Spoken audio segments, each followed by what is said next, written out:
Welcome to Loxahatchee Everglades Tours. If you've never been out to the Glades, you've got a real adventure ahead of you. The Everglades is constantly changing, day to day, moment to moment. So even if you have been out here, come with us now and see it again for the first time.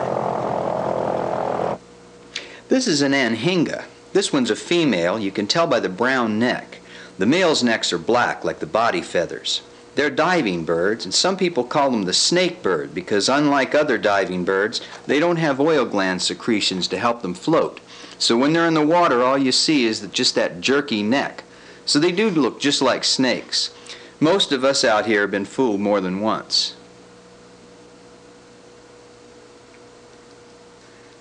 Here comes a guy that needs no introduction. When most people think about the Everglades, the alligator's the first animal that comes to mind. And there are plenty of them out here. They were once mistakenly placed on the endangered species list, but their population's in great shape. They're well adapted to survival. They've been around since the dinosaur era, so they must be doing something right. And this bird, the great blue heron, was almost hunted to extinction in the 1920s to make those feathered hats women used to wear.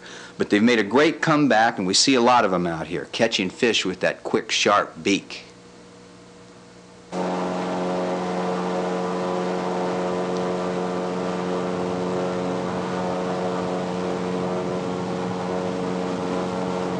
Now watch this little trick. It looks like we're moving over dry land, doesn't it? But actually this stuff is a floating plant called water hyacinth. It's an exotic, and that means it's not native to the Everglades. It's one of the many problems we're having out here. It grows and spreads faster than we can stop it, and it's choking off the water flow.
This area right here is just about as perfect and unspoiled as it gets. This is all natural vegetation. The plant with the pointed leaves and the little white flowers is called arrowroot.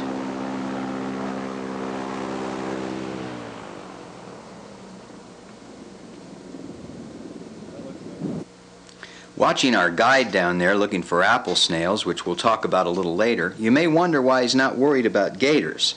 The truth is that alligators out in the wild are scared of people. Unless you accidentally come up on a female guarding her nest, and that can get a little ugly. Basically, gators out here run from you. Nevertheless, there are things in that water that can be hazardous to your health. Moccasins can bite you, sawgrass can cut you, but Lyle here knows how to look out for himself.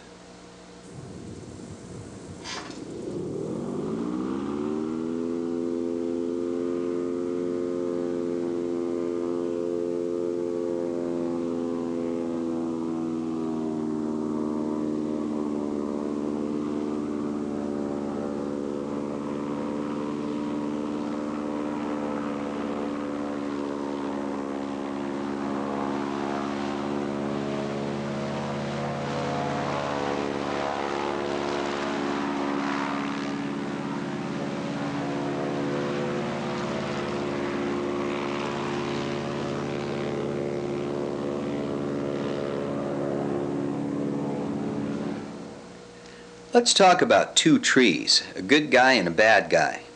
This first one is a friend of the Everglades, the primrose willow. They're native to the glades. They've been out here for hundreds of years, and they're the only trees officially protected by the state. It may be a little shorter than the willows you're used to seeing, but that's how they grow out here. What you may not know is that this is the tree that gave us aspirin. Now, of course, aspirin is synthesized in laboratories, but originally they got it from these trees right here, the primrose willow.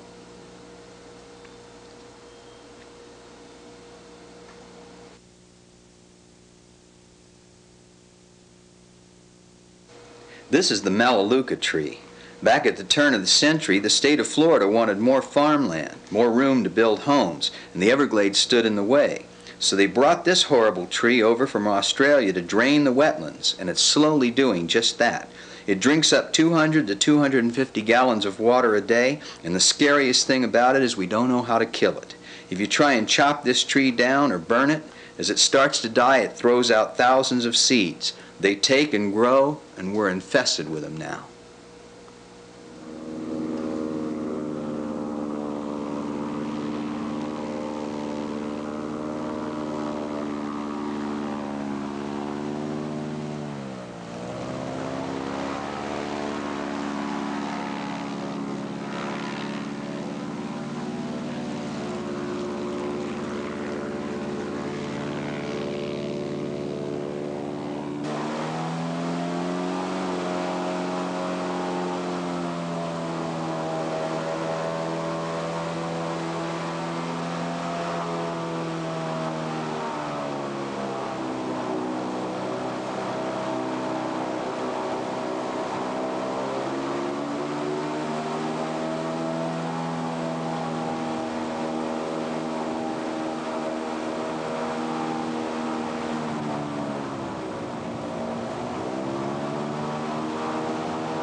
This little bird's called a common gallinule or marsh hen. This one's an immature.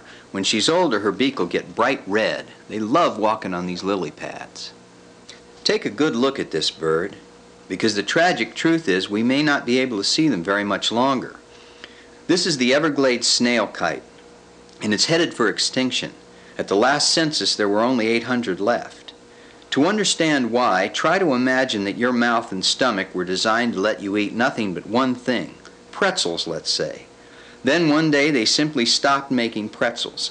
The snail kite has a beak that is uniquely shaped to fit into the shell of a little animal called the apple snail.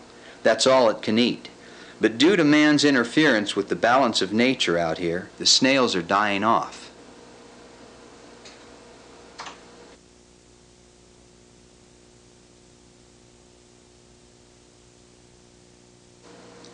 These little white clusters on the cattail stalks are the apple snail eggs. Because of problems with changing water levels, lots of these eggs are being drowned before they even hatch. Nature used to control the water levels. Now it's man with his canals and spillways. When they need more water to irrigate the nearby farms, they'll just pour more water in and kill the eggs. But even if the eggs hatch, at times the restricted water flow creates too much heat and kills them that way. This is what the shells look like. You can see the small hole in this one where the snail kite's beak pierced through it.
Another great blue heron, they can stand over 4 feet with a wingspan of close to 6, and that's a tricolored heron there.